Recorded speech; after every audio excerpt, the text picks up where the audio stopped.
حضرت موسیٰ کلیم اللہ علیہ السلام کے پاس اسرائیل روح نکالنے آئے تو حضرت موسیٰ نے تھپڑ مارا، آنکھ نکال دی، واپس گئے۔ اللہ انہوں نے تو جلال فرمایا ہے، کہا موسیٰ علیہ السلام سے کہیے بیل کی پشت پر ہاتھ رکھیں، جتنے بال ان کے دستے مبارک کے نیچے آئیں گے اتنے 1000 سال ان کی عمر بڑھا دی جائے گی۔ یعنی میرے کان میں کوئی بتا دے کہ جناب 60 سال بڑھ گئی، یا آپ کے کان میں کوئی کہہ دے تو خوشی ہوتی ہے کہ نہیں؟ لیکن یہ حقیقت پسندی نہیں، اس لیے کہ 60 بھی گزر جائیں گے، 70 بھی، یہ حقیقت نہیں۔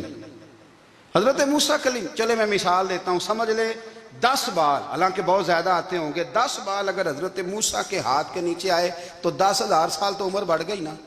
10 یعنی 10 سال نہیں، 10 100 نہیں، 10 بہت زیادہ تھی نا۔ تو حضرت موسیٰ کلیم اللہ علیہ السلام سے آ کے عرض کیا گیا، حضور بیل کی پشت پر ہاتھ رکھیں، جتنے آپ کے ہاتھ کے نیچے بال آئیں گے اتنے 1000 سال عمر بڑھ جائے گی۔ تو حضرت موسیٰ نے حقیقت پسندی والی بات کی، فرمایا پھر کیا ہوگا؟ کہا حضور جانا تو پھر بھی ہے، فرمایا پھر ابھی چلتے ہیں۔ اور سجنوں اگر نماز پڑھنی ہے تو ابھی کیوں نہیں؟ اگر داڑھی رکھنی ہے تو پھر رمضان کا انتظار کیوں کریں؟ ابھی کیوں نہیں؟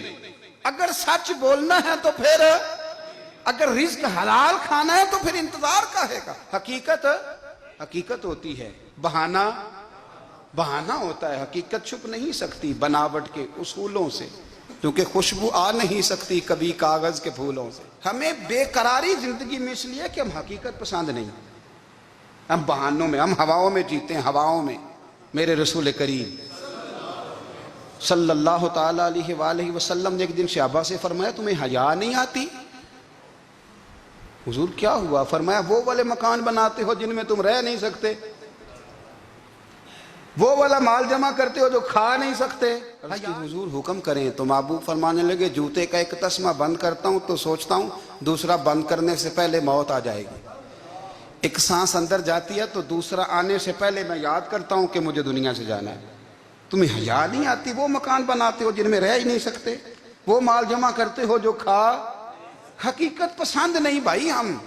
اگر چاہتے ہو کہ زندگی میں اطمینان ملے تو خدا را حقیقت پسندوں والی زندگی گزارو۔